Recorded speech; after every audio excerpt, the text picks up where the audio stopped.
Continuing education knows that at the end, students want to graduate, and we can help them do that because we take the time to really listen to their needs and we understand all the different options that are available across the campus for them. We don't take a cookie cutter approach. We realize each student comes with their own story. So whether it's a part-time student looking to complete a degree program or someone just looking for online courses, we're there to connect them to the resources of the university.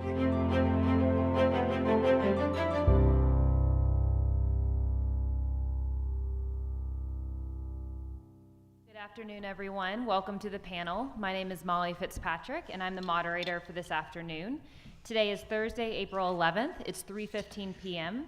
This is session number 17988, and this session is called Counting Votes and Making Your Vote Count. By way of process, I'll do a quick introduction of myself. We'll do a land acknowledgement, logistics, panel intro, and then we'll get to the fun part. So I'll breeze through this pretty quickly. I'm Molly Fitzpatrick. I'm the Boulder County Clerk and Recorder here in Boulder County. I was elected in 2018 and was reelected in 2022. As the County Clerk and Recorder, I oversee 3 divisions: motor vehicle, recording, and elections. So this topic is near and dear to my heart, and I'm looking forward to the conversation today and looking to see, even for myself, some of the best practices and thoughts that we can put into our own process in elections.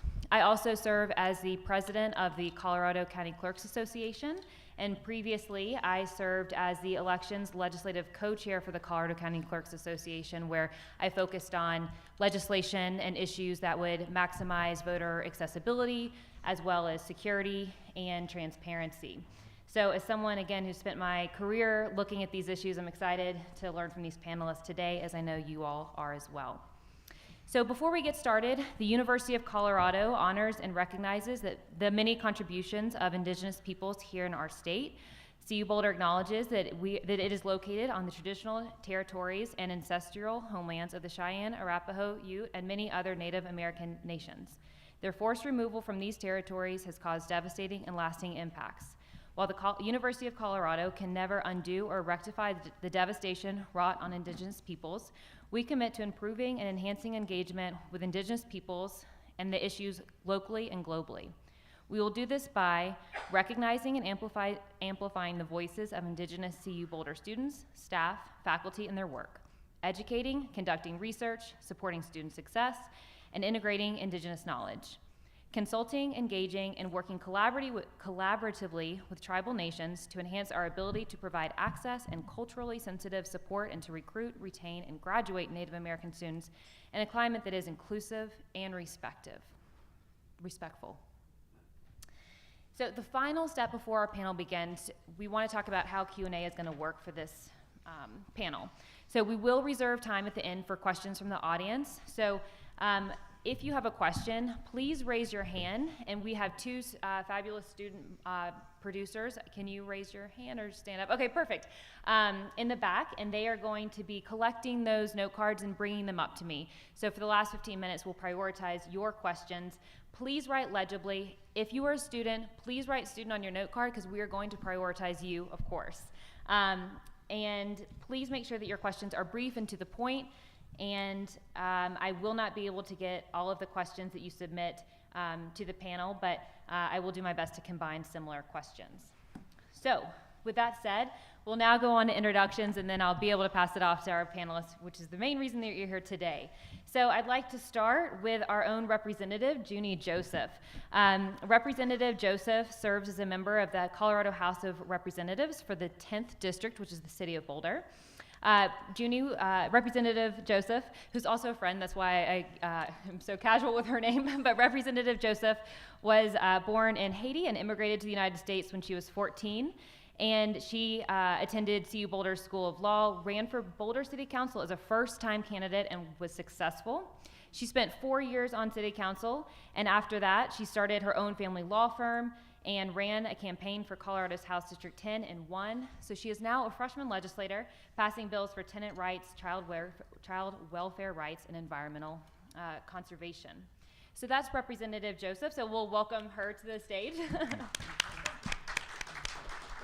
And next we have Lisa Graves. Lisa is the Executive Director of True North Research, which is an investigative watchdog group that works to uncover dark money and politics. She has worked with the Department of Justice as her role as Chief Counsel for nominations to the U.S. Senate Judiciary Committee. And she's really become a national leading figure in uncovering the dark money influencing our democracy. If you recognize her, it's probably because she is a frequent contributor to CNN or MSNBC. And I also saw that you were in a documentary with America Ferrera, which is the coolest thing ever. She was wonderful.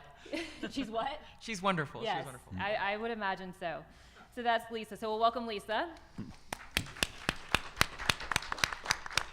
And then we've got Ian Millhiser. He's a senior correspondent at Vox and specializes in reporting on the Supreme Court, constitutional issues, and the erosion of liberal democracy in the U.S. He was formerly a columnist at Think Progress and has clerked for Judge Eric Clay on the U.S. Court of Appeals for the Sixth Circuit, was a Teach for America participant in the Mississippi Delta, and has authored 2 books which I think sound incredibly interesting.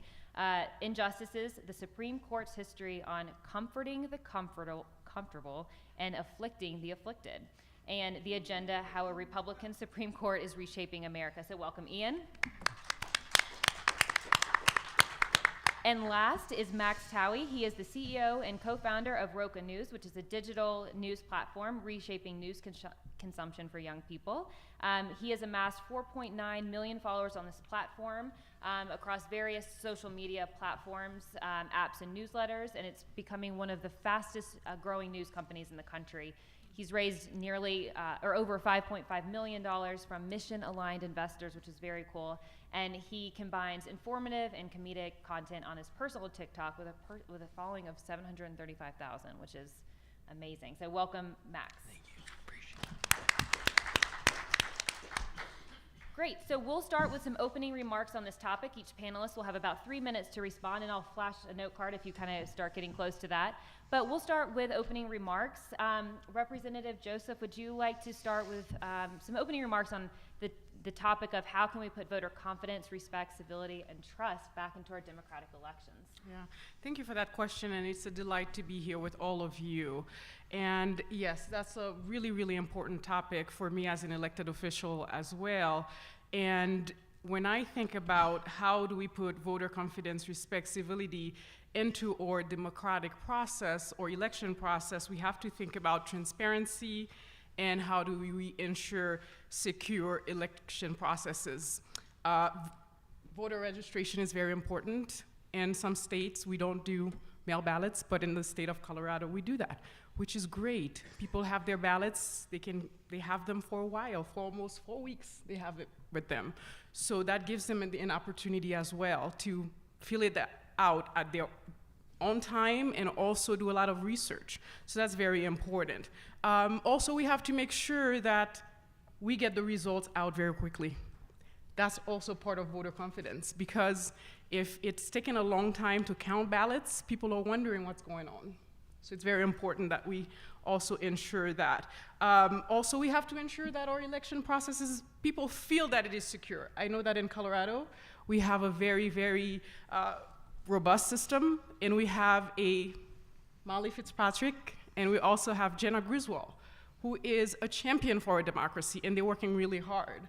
So again, it's being out there, and I know that Jenna she does a really, really good job at educating our community. She's on TV, she is on social media, which is very important to a lot of our young people, to let them know that, hey, our voting system is secure. Because again, if people don't feel that their voting processes are secure and safe, they're not gonna go out there and vote. Why vote? If you feel that your vote may not be counted, or there might be issues with the process. So that's very important.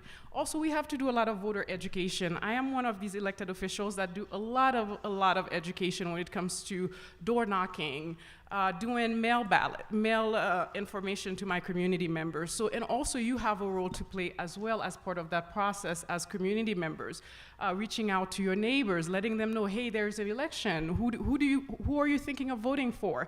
And also, we also have to do the work of reaching out to people who may not be aligned with us on some of these issues, because that's part of the work. Because as a legislator, I go out there in Denver and I do the work. And I come back to the community and I can't do it alone. I need your support in order to do this work. So I think it's very important that we educate one another into the process. And also, again, I think another part of it too is ensure ethical leadership. Make sure that our leaders who are involved, that they're not putting out false information out there to our electors. And there is some of that happening, and we have to hold their feet to the fire. So that's all part of the process. Thank you. Wonderful. Thank you. Lisa, what thoughts do you have? Well, I really appreciate the chance to be on this panel that I think is going to bring so many different perspectives about this issue forward.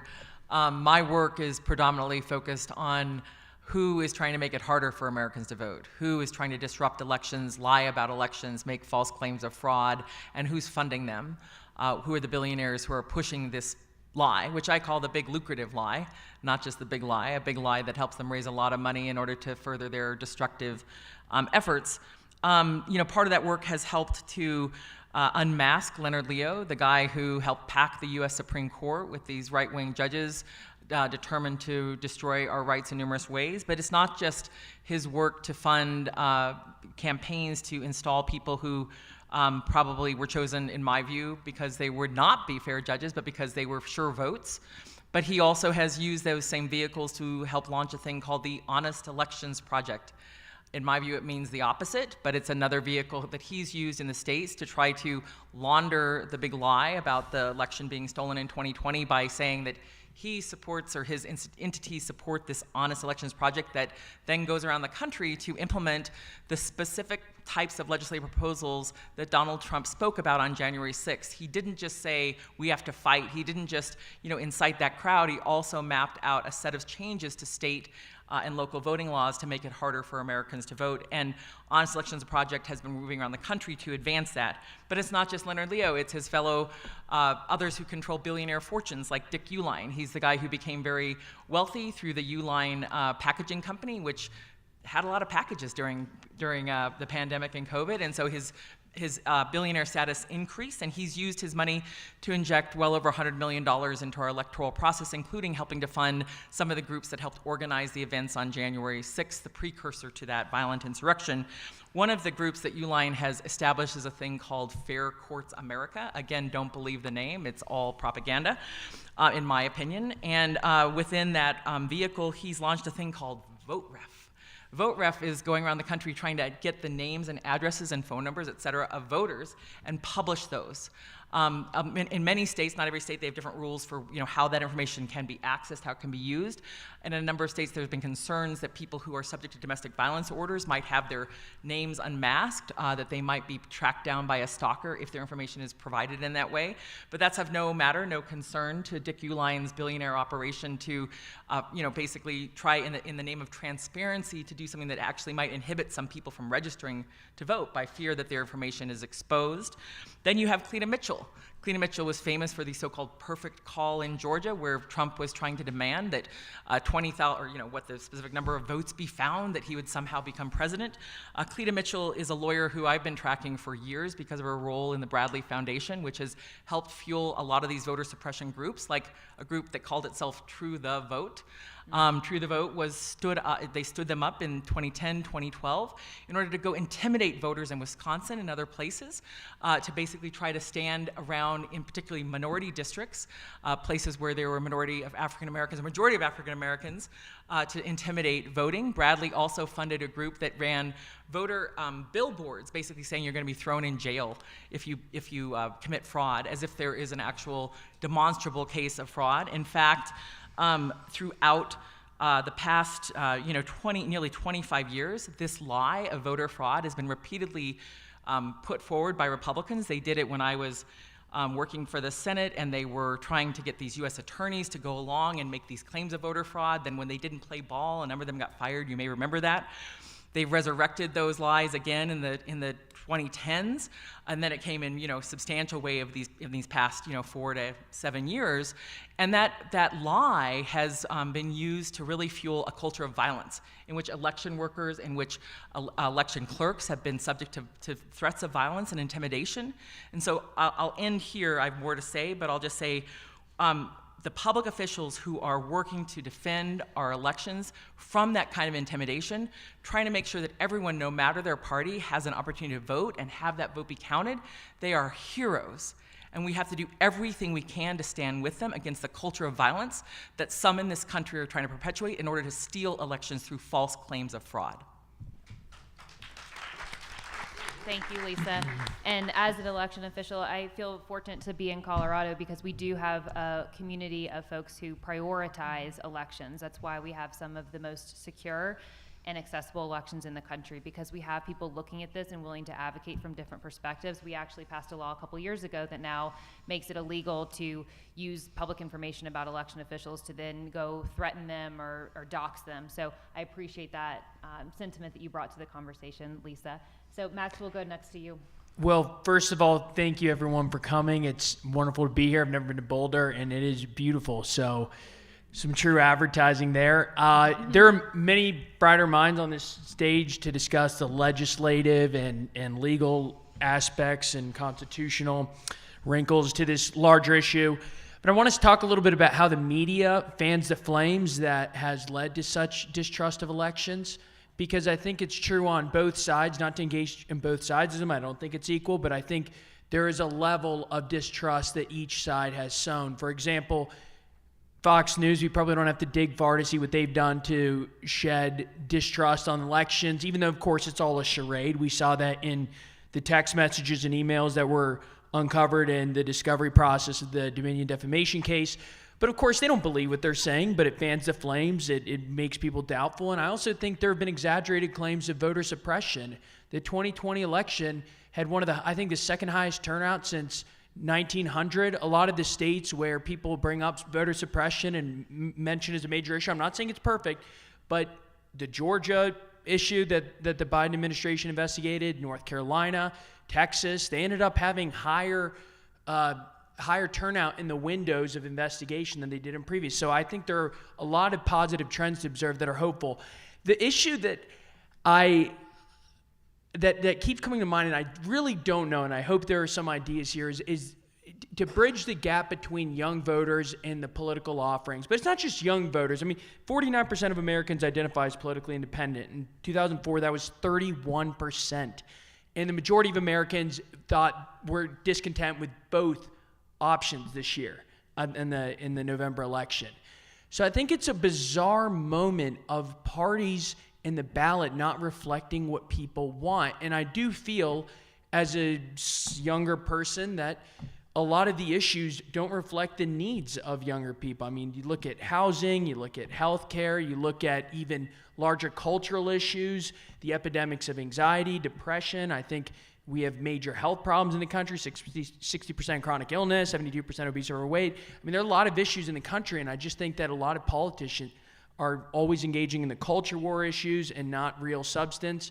So I'm hoping that there's, and we can go, I will stop there, but I think there are so many issues too where you see the polling and there's a massive gap between what average, like the middle 70% of Americans want and what our laws are, whether that's on gun issues where most people support common sense reform and a number, sort of a basket of reforms, but it's not reflected in our policy. So I think there are a lot of different angles here, and I'm eager to learn, as I'm sure many of you are. Wonderful, thank you. Ian? All right, let me start off with a strong statement. The biggest threat to voting rights in the United States is the Constitution of the United States.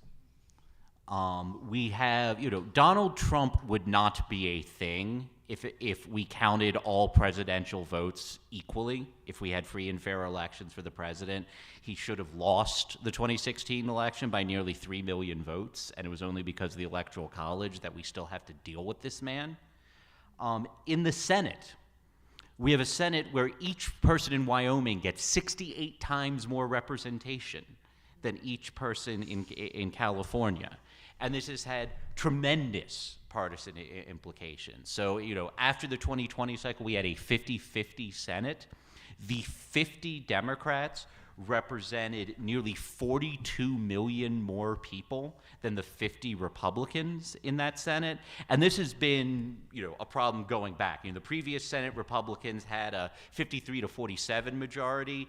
The 53 Senator Republican majority represented 15 million fewer people than the minority. This problem is going to get worse. There was a UVA analysis which found that by 2040, half the country is going to live in just 8 states.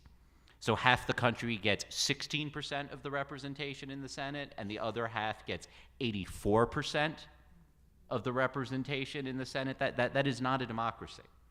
And this problem has been going on for a long time. If Senate seats were distributed proportionally, Republicans would not have had a majority in the United States Senate since the late 1990s. And that, of course, has tremendous implications for the one remaining branch of government, because, of course, we confirm our judges through the United States, through the United States Senate. There are 3 justices in American history who have been nominated by a president who lost the popular vote and confirmed by a block of senators who received less than half of the vote. They are Neil Gorsuch, Brett Kavanaugh, and Amy Coney Barrett, all 3 of Trump's justices. We have the least democratically legitimate Supreme Court than we have ever had. Well, that's not true. It used to be many people couldn't vote. But we have a uniquely illegitimate Supreme Court. And this is, of course, the court that gets to decide what the Voting Rights Act means, or whether we're just going to repeal Section 5 of the Voting Rights Act for no particular reason. This is the court that decided to delay Trump's election theft trial until after the election. And so we have this cascading problem where we've decided, I think that every problem everything that we look back on with shame in American history has because we refuse to honor the principle of political equality. We have refused to accept the fact that in a democracy, at least with respect to our politics, each person counts equally. And, that is the reason we still have to deal with Trump. That is the reason we have the court we have. That is the reason why even if Biden wins by a significant margin, he probably will not be able to get any legislation through, because if you look at the Senate map, it is just awful for Democrats. And until we face these core problems that, again, are written into our Constitution, I don't know how we are going to have a meaningful democracy. Thank you. So this next question is really geared for you, Max. So when we think about young voters, it's really important that young people have trust and faith in democracy and in the voting process. And I can say that in Boulder County, we actually just celebrated High School Voter Registration Awareness Week last week, which is a holiday that our office made up a couple of years ago. And it was really exciting because we were able to get the school districts involved and invested in ensuring that these students knew that in Colorado you can pre-register to vote. Here's how the mail ballot process works. And so it was really inspiring to see young people really get engaged in that process.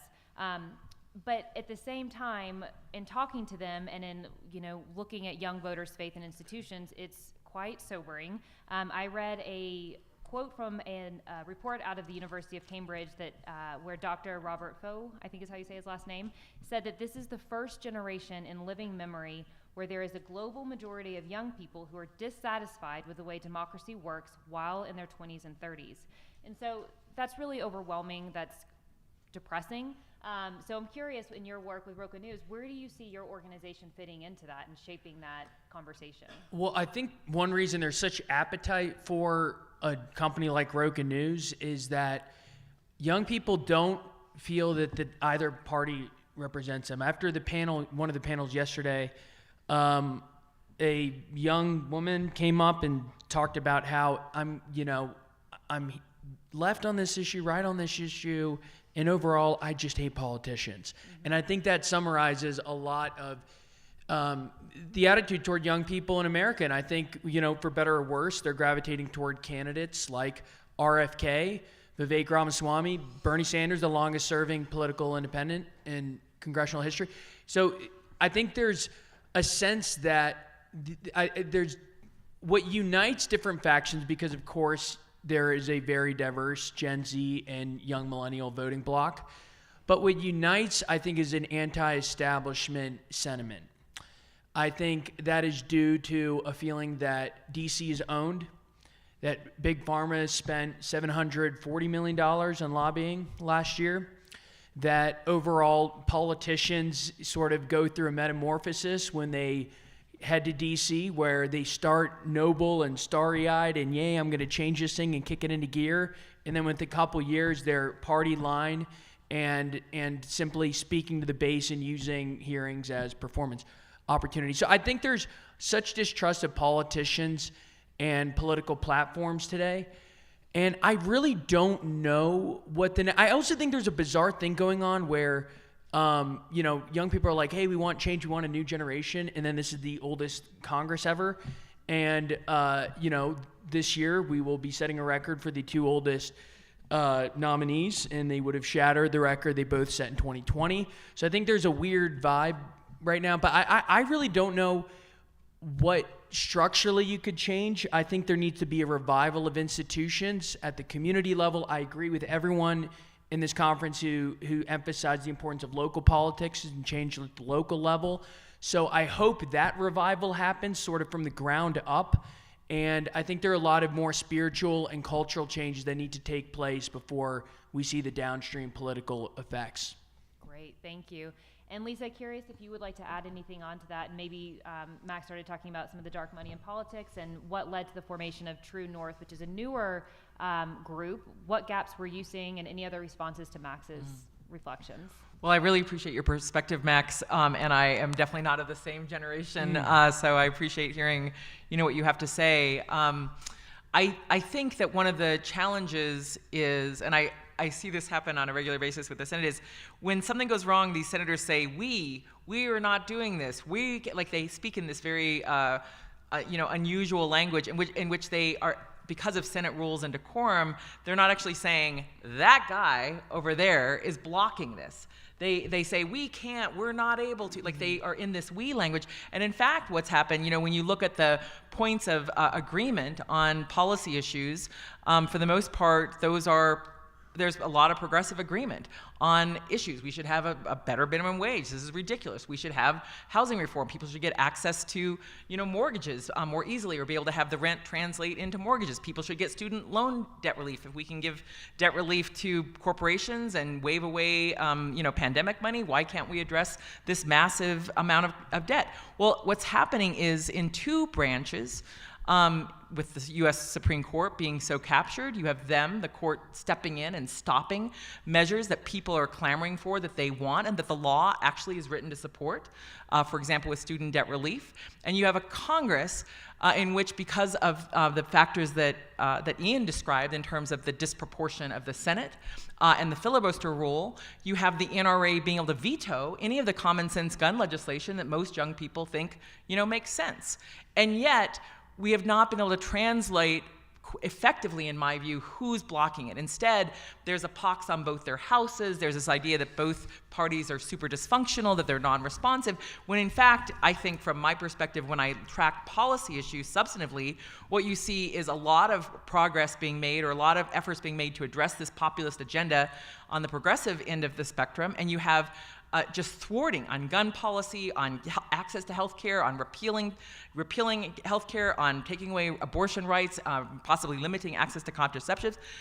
So many issues. You have a party, in my personal view, that is beholden to some very regressive couple of billionaires who want to impose their personal view as law, and they are thwarting the popular will. Now, that's not to say that Big Pharma is the good guy. They have produced some medicines that are very effective. They produce some medicines that are not effective. And there's no doubt that they are playing a significant role in influencing Congress, just as the telecom industry is, just as the defense industry is. But in many ways, that influence is a product of the way this court has broken our electoral process through cases like Citizens United, which allow these special interests and the billionaires who really have gotten rich from some of these special interests to play a disproportionate role in our democracy. And so I feel like, I guess to go back to your original question, one of the reasons why I launched True North Research and why I'm the president of the board of the Center for Media and Democracy, which operates PR Watch and Source Watch and ALEC Exposed and Exposed by CMD, and Insurrection Exposed. They just keep popping up new websites. But part of the reason I launched this is because I think people need to understand not just that there are problems, but who is standing in the way of fixing them. Otherwise, it's like, oh, the economy doesn't work. Well, the economy is not the economy. As Annette Schenker-Osorio talks about, it's a product of decisions by human beings. And because it's a product of decisions by human beings can solve this problem if we can exercise choice and power through our representative democracy, which we have serious problems, as Ian described, in accomplishing due to the malapportion of the Senate.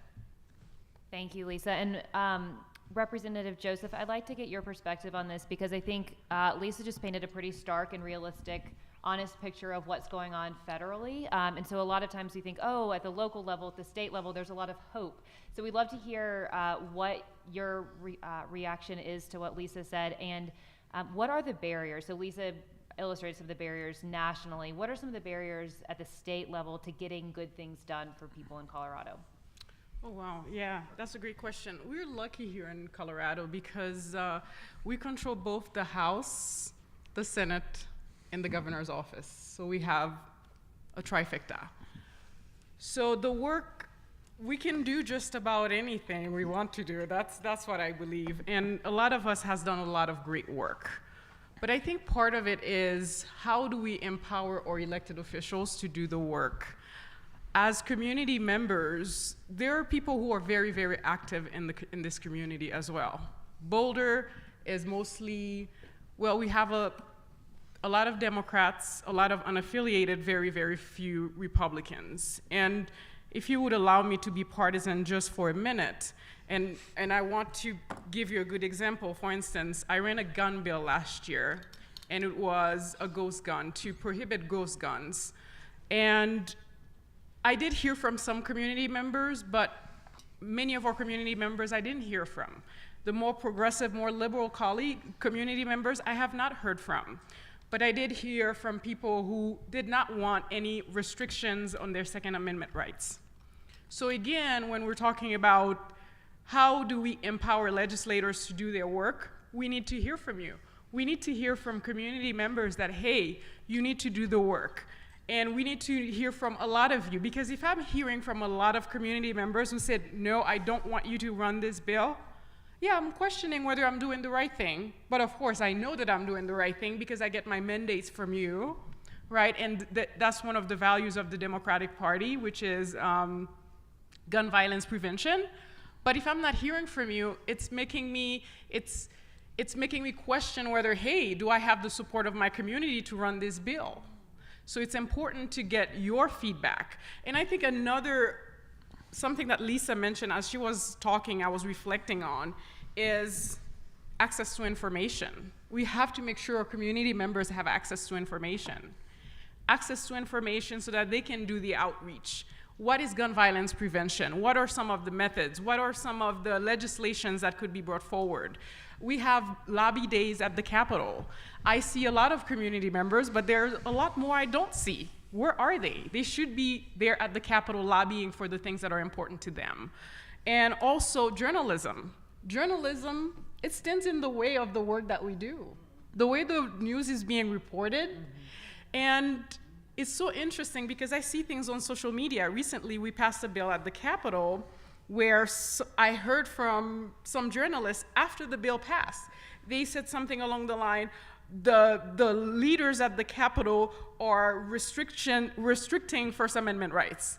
Yet none of them reported on that before the passage of the bill. So I'm sitting there as a legislator thinking, wow, here is their assessment at the end, here's their conclusion of the impact of the bill. Yet none of them reported on that issue so that community members could come and reach out to us.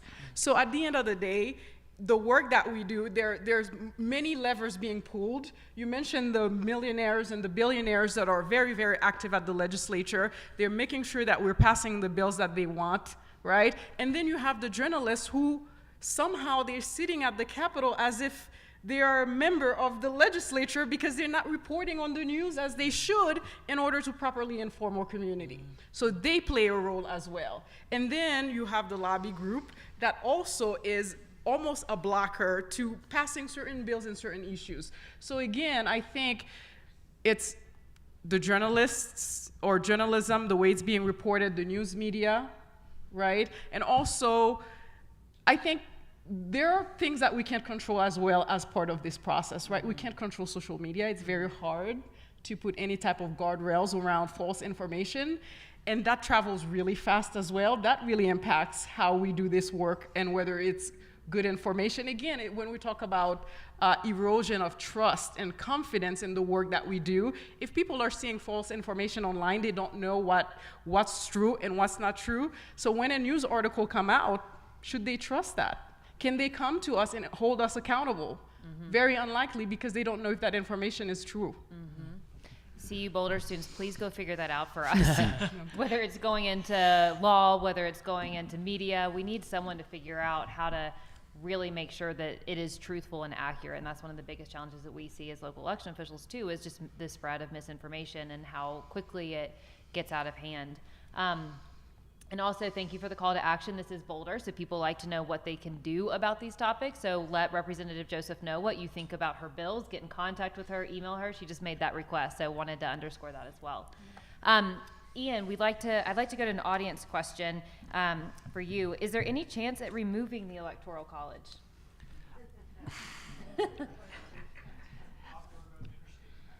There is something called the National Popular Vote Compact, which is the way that the mechanism works is that you get a block of states that add up to 270 votes, and you get them to all agree that they will give all of their electoral votes to whoever wins the National Popular Vote.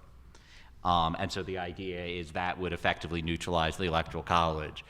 The problem with it, I mean, I don't think it's unconstitutional. I don't think there's a serious argument that it's unconstitutional. The problem with it is that the Republican Party controls the Supreme Court. And if you had a situation where Joe Biden wins the popular vote, the National Popular Vote Compact is in effect, and Donald Trump would have won the Electoral College without it, the Supreme Court will just declare it unconstitutional. And what I'm worried about is that the way that it would play out is they would wait until after an election.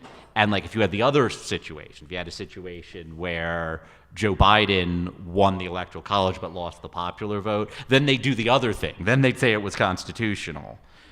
So like, I don't think it's a good idea when you can't trust the courts to be messing around with novel constitutional mechanisms, because the courts are likely to make self-interested decisions. I mean, it is a problem from hell. And I don't know. I have other thoughts that I want to get into, but I will save them for the next question. Okay. Yeah. Well, we do have a couple of audience questions that I want to get to, but before we do that, just quickly, to make sure that we do get this into the space, is there anything that you would recommend that our audience here, again, this is a very engaged, active community here in the city of Boulder. When we think about the question of restoring trust in our institutions and government, do you have a call to action? Like, what can we do as community members to restore voter confidence, respect, civility, and trust in our elections? I'll take that one. I worry that we are living through a very anomalous period right now. And I mean, like, my opening remarks are about how we have structural problems with U.S. democracy. I'm not disavowing any of that. But there is a global collapse in support for incumbent parties and for, concerns about democracy generally. And the reason why is because the post-pandemic period sucks. It's not just that it sucks, it's that it's been worse than we thought it would be. We thought after the vaccines came, we'd get shot girl summer. Instead, we got 8% inflation. And so what you're seeing is like the United States is actually the best at performing economically, the best performing country in the world right now. And so Joe Biden, despite the fact that he's not very popular, is dunking on all of his peers right now in other countries. You know, Emmanuel Macron has worse poll numbers than him.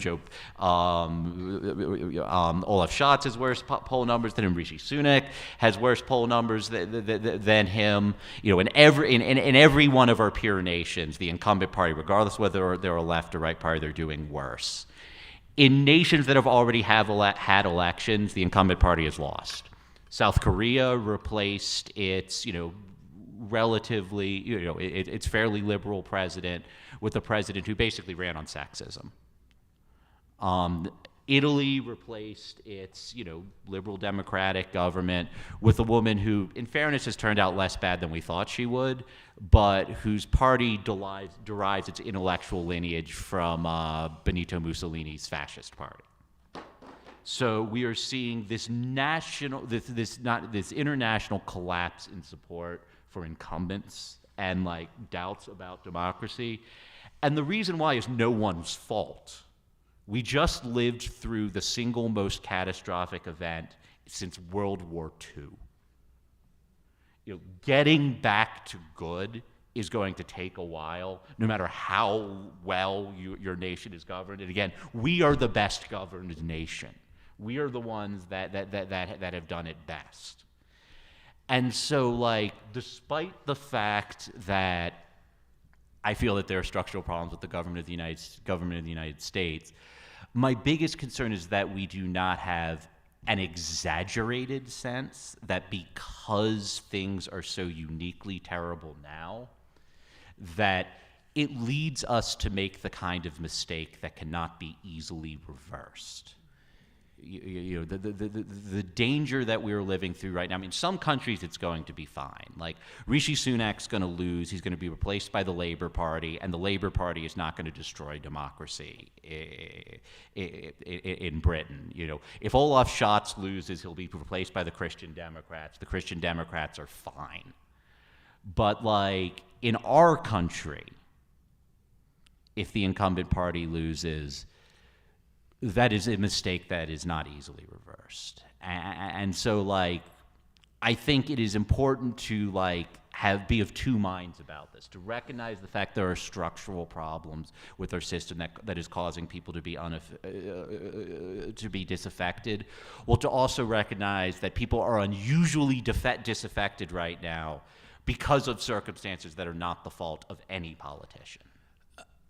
I want to make two main points. One is a slight disagreement with Ian on the Electoral College. I'm not, I don't really have super strong views, but I do think there are a couple points worth making to give a little more confidence in that system.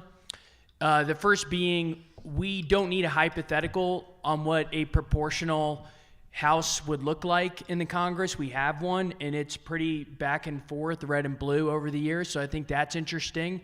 And that is jarring about the 2040 84-16 breakdown. That is stunning. I did not know that, so that's fascinating. But I think it's important to know that I also think campaign strategies would drastically change. I think instead of visiting rural Wisconsin, Iowa, North Carolina, Virginia, Georgia, Republican candidates would campaign in New York City, Manhattan, places they probably haven't been in decades.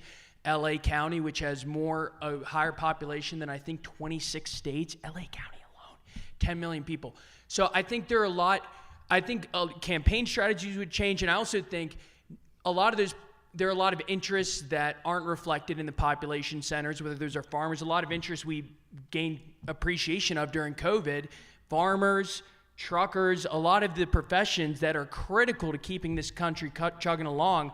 And so I think those interests are not reflected in population centers, but they're worth giving a lot of voting power. And also, I don't think New York, LA, and DC are lacking in institutional and cultural power in this country. I think they have plenty of that already. Now, in terms of, if I can on restoring trust, as this question was,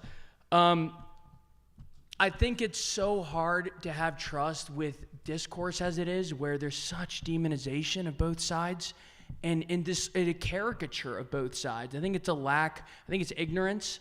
I think it's people who live in cities talking about rural people as if they're, mindless, hateful, want to kill everybody.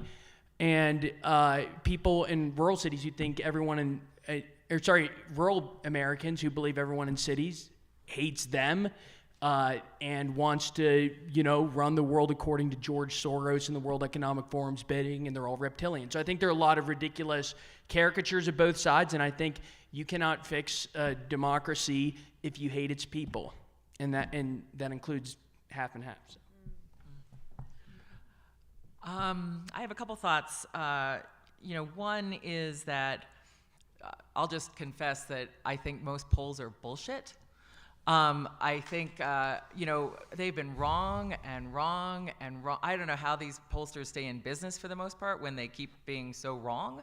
Having talked with a number of pollsters, and I'm not a pollster myself, and there are some good pollsters, but it's like, when you see a survey of 1,000 people, it's not really a survey of 1,000 people. It's like maybe 1,300 people that they surveyed, and then they remix it to get the proportion that they think is the proportion of Democrats, or they think is the proportion of independents, or they think is the proportion of Republicans, and the age demographic. So they're basically sort of remixing it and getting, and presenting a poll.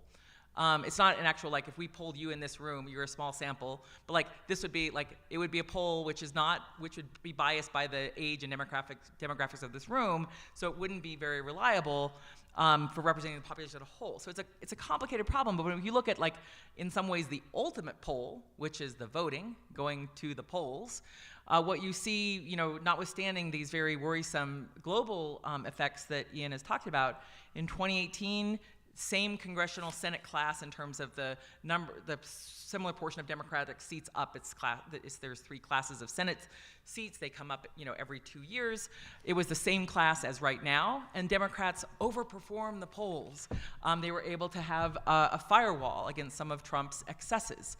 2020, the polls, kept, really saying, and it was close in some states. There's no doubt it was close in some states, but the polls, underestimated the progressive vote. 2022, the Dobbs decision comes down. Kansas, red Kansas, votes against this effort to try to make it harder for people to access abortion.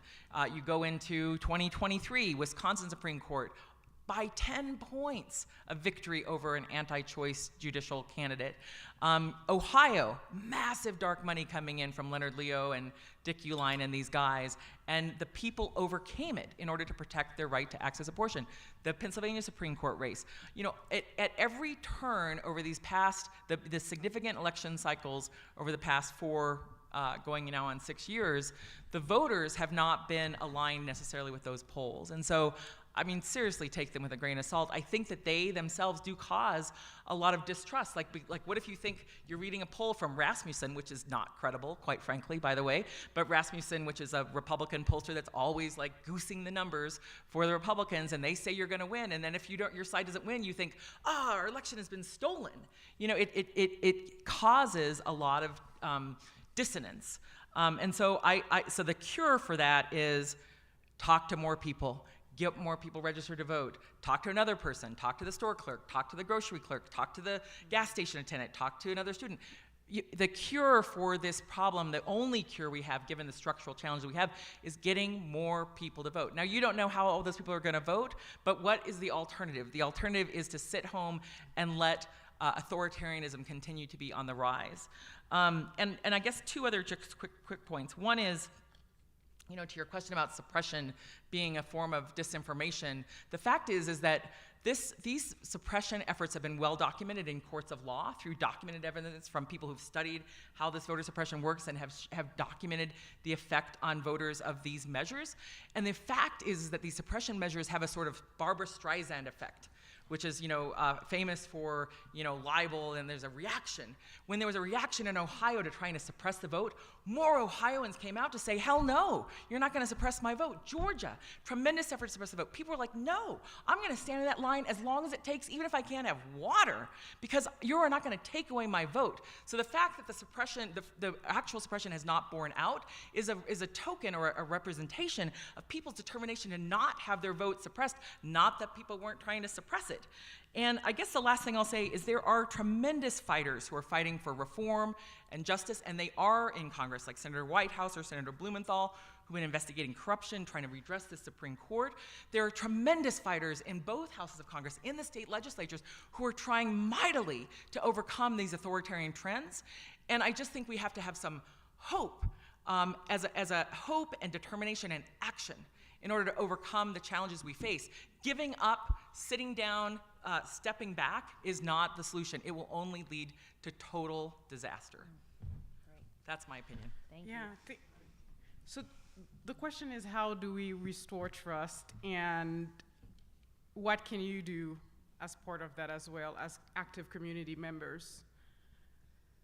I am running a bill right now. It's to prohibit, to curb the use of deepfake in elections. And a lot of you know what deepfakes are. They are digitally altered images of someone. A lot of times it's a false image, and the person is saying something that is false. So currently there's a bill going through the legislature, and what it does, if you're using a deepfake, you have to let the community know that, hey, this is a deepfake. Just so you know too, as part of the conversations we've been having is, how far can we go when it comes to constitutionality and First Amendment rights? And I think someone just mentioned earlier that the Constitution is the biggest barrier to our democracy. And as you were talking, I was thinking about that. I was thinking, man, because there are people who said you need to just ban deepfakes altogether. And we've considered it as, to go as far as we can. But there are constitutionally, there are certain constraints, because people do have the right to freedom to express themselves, to share information with one another. And if we are going to limit that, there are certain guardrails. And we've reached the limit as it relates to that bill. So there has to be certain notice, and also the Secretary of State, we've expanded her authority in that space to regulate it. So this is where we are. And I think for me, my job is to create laws, right? And your job is to hold me accountable. And part of your job as well is to demand that I pass laws that protect our elections, that protect our rights to vote. But also you have a responsibility, because now the world is much more complicated. As we just talked about, there's social media, right? Social media, people put anything up there. On Twitter, you'll find just about anything. People say anything. And with technology and deepfake, it's so easy to share messages, so easy to just take that post, send it to your friend, send it to your family member. So your responsibility, your job is to do your research. Before you send that post, do your research. Instead of getting your information from Twitter and Facebook, go to that candidate's website, check them out. There you can find the right information, because you just don't know whether this is the real person or not. Because even though we have laws, there are people who are trying to skirt the laws. There are people who are going to put these deep fakes up. And if you are not careful, you will share that with your neighbor. Mm-hmm. So you have a responsibility as well. And that responsibility is making sure that you do your research and that you're accountable, not just to yourself, but to the people you're sending that information to. Thank you. That's great. And we'll pivot a little bit to audience questions. And we've got a couple questions about the election model in Colorado and the election model in other states. And so questions around, what are the biggest challenges remaining in Colorado? What do elections look like in other states? And so I'd like to speak really quickly to the election model in Colorado. Right now in Colorado, we are very fortunate. We are in the business of making one of the best election systems in the country better. We are working with leaders like Representative Joseph to continue refining and perfecting our model. So we're doing things and looking at language access and ensuring that even if English is not your first or most familiar language, that you are voting in a language that is, and we're increasing tools for you to be able to do so. We're looking at how we better facilitate voting in jails. We're looking at AI issues. We're looking at protections for election officials. So our model works. It's really good. It prioritizes security and accessibility. And that is true in other states across the country. And I think the biggest challenge that we have in front of us, and something that we could use your help with, is talking to your family members and friends in other states. We have to help election officials in Arizona. We have to help election officials in Georgia. And as part of my own training and learning over the last couple of years about what resonates well with voters in other states, there are three main messages that we need to keep hammering over and over and over again in those other states. Those are, one, there is bipartisan oversight in every single state in elections. Two, every single state has transparency requirements baked into their election model. And three, every single election official in the nation undergoes some sort of continuous training and some sort of continual learning to better perfect how they do their job. And so if we all could just continue to hone in on those three messages when we talk to people in other states, that's really important. Yes, there was a request to restate them. One, there is bipartisan oversight in every state. Two, there are transparency requirements in every state when it comes to elections administration. Meaning that, there is, so for example, in Colorado, we are required by law to have a certification process on our elections where we produce documentation that demonstrates how the election was conducted. We also have a watcher program and watcher requirements. So anybody that's affiliated with a party or a ballot issue committee, for example, can come in and actually see the process for themselves. You can appoint watchers to go in and see how voters get checked in when they go in to vote. You can go and see how signatures are verified. You can see how tabulation occurs. There are steps throughout every single process where there is oversight and there's transparency, and that is for us primarily the watcher program, and we welcome those watchers. There's no election official that I've ever met that does not want to shine more light onto our processes, and that's true in Colorado, and that's true across the country. We are very proud of what we do. We believe in what we do, and we know what we do is accurate and that it's accessible and that it works. And so the more people that know that, the better. And that is true across the country, and it's those three messages that have been shown to work and resonate really well across the country. So that's one thing that I would share. And a question from an audience member was, I'm curious about the election systems across the country. Do any of you know what other systems are like regarding security? Would you like to add anything onto that? I mean, I think there's been a significant effort to try to address some of the illegal activity that has been alleged in Georgia, for example, accessing of voting machines by people who were trying to establish ridiculous claims of bamboo on voting, paper or whatever, the same sort of nonsense that we were seeing in Arizona with these, so-called cyber ninjas and these claims of fraud in Arizona that were debunked by a bipartisan set of election officials. So in some ways what you have since 2020 is a number of officials undergoing a lot of training, as you mentioned, to make sure that they, the processes are transparent, to make sure that people understand how votes are counted, that you don't have lies being accepted as true, like Giuliani claiming there's a suitcase of votes coming in at the last minute when you actually have, the counting of legitimate absentee ballots that in many states Republicans were blocking from being counted before Election Day, having to be counted at the end of the night, and then claiming this was some sort of mysterious surge when it's just the result of refusing to allow those ballots to be counted at the beginning of the day. So I think we have a lot more awareness than we've had ever before.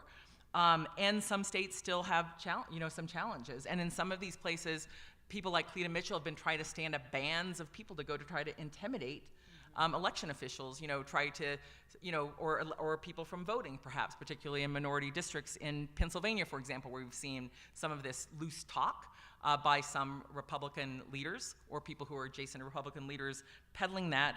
I guess I would say, for me, thinking about the longer term picture, passing that John Lewis Act that was Act 1 in Congress last time around, calling your members of Congress, your senator, your state reps, and urging them to support that John Lewis Act to restore the Voting Rights Act is one of the most important things anyone could do. It should be a nonpartisan, bipartisan, transpartisan issue to actually restore voting rights protections in America that the U.S. Supreme Court by John Roberts destroyed. And more additional reforms to try to protect the integrity of our elections, but also to try to make sure that people's votes are not suppressed by this wave of voter suppression measures that John Roberts unleashed since that decision in Shelby County. So that's what I would say. Thank you. Any other reflections on that? I mean, I'll just add to what what you've already said. Y'all are very fortunate in Colorado. Colorado is considered the gold standard for like just making it really easy to vote. And part of the reason for that is because like your vote by mail process was written by, I believe it was Amber McReynolds, who used to hold your job in Denver, who took the lead in writing that policy. So it was written by actual election administrators who knew what they were doing. So it's like, it's very easy to vote in Colorado. You all get your ballots in the mail. You have a long period of time. There's plenty of places where you can drop off your ballot if you want to do it. And like the states that do it well are the states that have adopted the Colorado system. Right. I wanted to add Yeah. that, yes, I think Colorado, we can always do better no matter what we're doing as elected officials. We can always do better to ensure more access and more transparency and accountability in our processes and our systems. When I was looking at the AI bill, there were maybe 15 to 20 states who were also doing legislation in that space, and Michigan and New York were two of the states who were looking very closely at the type of legislations they were working on to model our own legislation after as well. Great. Colorado continues to be a leader. Okay, we've got about 10 minutes left. I want to prioritize a student question. What are the best ways to conduct voter education? For example, many of the immigrant community is new to this system and may even see it as unimportant because they also have a lot of other things going on. And how do you make it known that this system needs their vote to make a change? I'd be happy to. Well, I'll just say that I think one of the things that we can do is over and over again say, we want you to vote, and voting is easy in Colorado. Here's the mechanics of how. I think the first time, when we think about young voters, the first time, or any new voter, that you do something, it's overwhelming. And so we want to make sure that we're in a relationship with young voters and all voters in our community to say, here's how you do it over and over and over again, because by the time you do, vote 3 or 4 times, you've really got it down. You're going to be a voter for life. And so we want people to understand the process. I think it's a lot of mechanics. It's not necessarily always just who's on the ballot. We talk about that a lot. That's important, but it's also just how to vote. How do you register? When do you get your ballot? When is it due? Just those kind of basic education. That basic information is really important.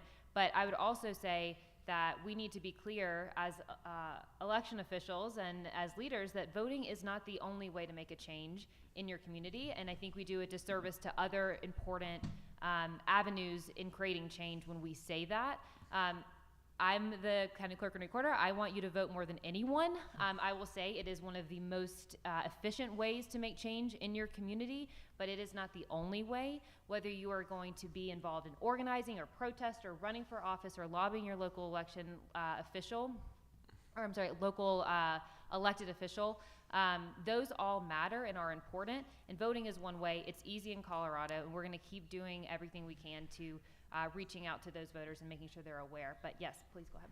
Yes, I think that's a great question when it comes to access to the ballot box for our immigrant population. Here, I think the Blue Book is very helpful that we get before elections here in Colorado, and ensuring that it's in another language. And also for elected officials like me, when I ran in 2019, my website was in Spanish as well. And this time around, and I haven't translated my website yet, but that's one commitment that I will make, is that I will translate my website so that community members who do not speak English also have access to information in order to vote, in order to make the right decisions when it comes to voting. So access to information in other language is very important. And one other thing that I wanted to mention, and I'm not sure if this is something, all of us as community members can do anything about, but maybe somebody from the city of Boulder is listening, is that community connectors. In Boulder, we have what they call community connectors. These are community leaders who are connected. They are a bridge between the city and the non-English communities. that's very important. These community leaders, because a lot of times when you think of people of colors, when we think of government engagement, it's not always been positive. And people don't always feel like they can trust government. So during elections as well, they don't trust their leaders because their leaders have not always been accountable to them. Mm-hmm. So we have to find key stakeholders within these communities to have them help us disseminate the information to them. So again, reaching out to community connectors, and I don't know if you have that at the county clerk's office, to also help disseminate information to these populations to make sure that, hey, this is my neighbor, and I can trust her, but I may not be able to trust the elected official, but I can trust my neighbor, and because of my neighbor, I will vote. That's a great thought. And in Boulder County elections, we actually launched a Know Your Voting Rights campaign and effort several years ago, and the intention behind that campaign is to really affirm and lift up the diverse experiences in our community and intentionally ensure that those who have been historically excluded from our elections process know that we want them to participate. We have a resource on our website that targets these different demographics, and so whether you're a member of the disabled community, or your English isn't your first language, or you're a young voter, or you're someone that has been involved in the criminal justice system, we have a lot of different target audiences for this campaign. And what this does is it's a one-stop shop where you can go and see, okay, here's your rights, here's your resources, here's how to get in touch with us if you have any questions. So please go to our website, bouldercountyvotes.gov. It's called Know Your Voting Rights, and that's part of that effort. And we do work in coordination with community nonprofits here in Boulder County to make that program better and better year after year. We do have about 5 minutes left. So Lisa, hoping you can answer this quickly, and then we'll do maybe a minute or so per person for any lingering remarks. Lisa, are there any elected Republicans who are speaking out against authoritarianism? There certainly are at the state level some remaining who have been expressed concerns, but mostly what we've seen is former officials. So Michael Luttig, who many of you probably saw testify before the January 6th committee, who is a Republican judge on the Fourth Circuit. He was appointed by a Republican president, and he has really stood up strongly to address that assault on our democracy, that violent insurrection on January 6th, but also the broader concerns that he's had. He's been a real brave hero in that, and also the Bulwark. I read it regularly. Mm-hmm. It provides a number of people who consider themselves to be conservatives, longtime conservatives, who have seen what's been happening with this, rising sort of fascism as a bridge too far, and have really come together to speak out against it. So you have a lot of, actually large number of former Republicans or former Republican Party people who have expressed serious concerns. But if you are an elected official in Congress, the people who have expressed concerns from that party have mostly left that party because they would be subject to a partisan primary of people who are supporting this more authoritarian approach where people, I'm going to declare martial law on day one, or I'm going to have the troops in the streets to arrest immigrants. Like this language is not an empty threat. It's a real threat, and people who of conscience who have been trying to work inside Congress to resist that, some of those members have left Congress because they feel like there's no way for that to prevail in the current climate within the Congress, unfortunately. You just saw it in this state with Ken Buck. Yeah, exactly, Ian, yeah. Max, any last thoughts?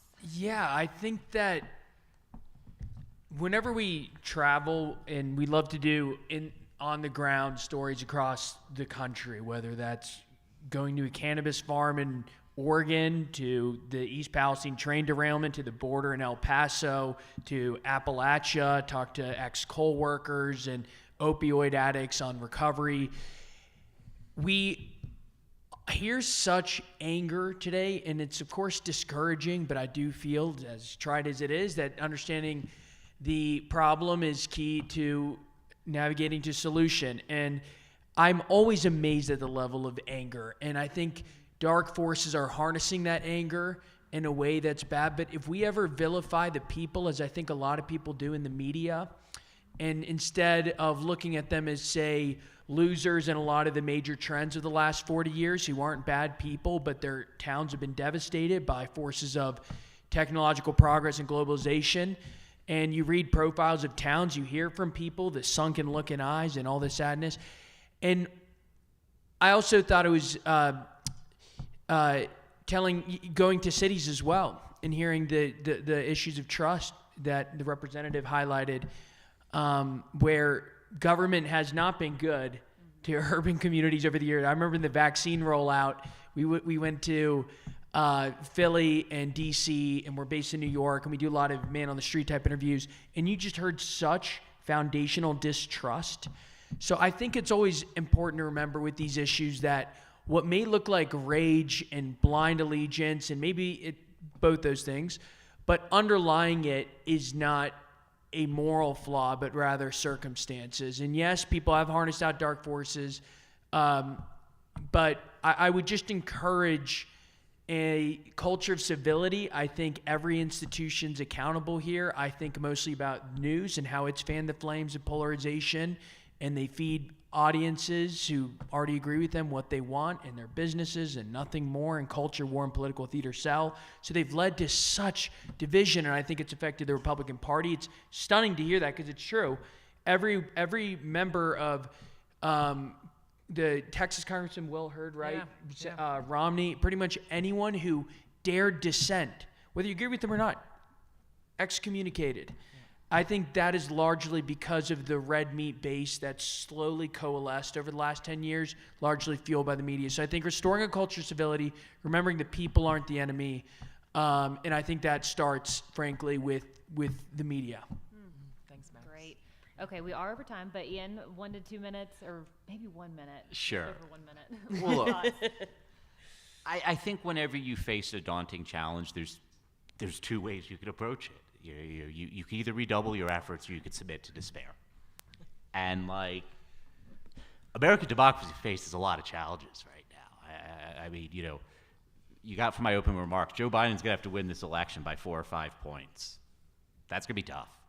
There are a lot of daunting challenges. And I guess the only thought I could leave y'all with is don't submit to despair. Yeah. We know how that ends. Do the other thing. Thank you. Oh, thanks, Ian. Yeah, thank you. Love that. That's a wonderful note to leave us on, but I would ask our last two, any very quick lingering thoughts you want to leave us with? We are over time. I'll acknowledge that. Well, thank you. The thing is, you are the most engaged people in our community, and you are here. Part of, again, I guess my ask of you would be next year, if we're having this type of event, think about who you can bring with you. Because again, the engaged people show up every time, and you do. But it's the ones who are disengaged, who are not showing up. How do we get them involved? And it takes you, because you're their neighbor. You've been living in the same neighborhood for 10, 20 years, they trust you. So you have to bring them along as part of the process. So again, I think our democracy, it takes all of us, not just the elected officials. It takes all of us, each and every one of us in the community, to ensure that our democracy works for all of us. Thank you. Wonderful. And Lisa, anything you'd like to round us off with? Just thank you so much. Your stamina all day, all these panels, all this talking. Yeah. Thank you for your devotion to making our world a better place. Thank you. Thank you.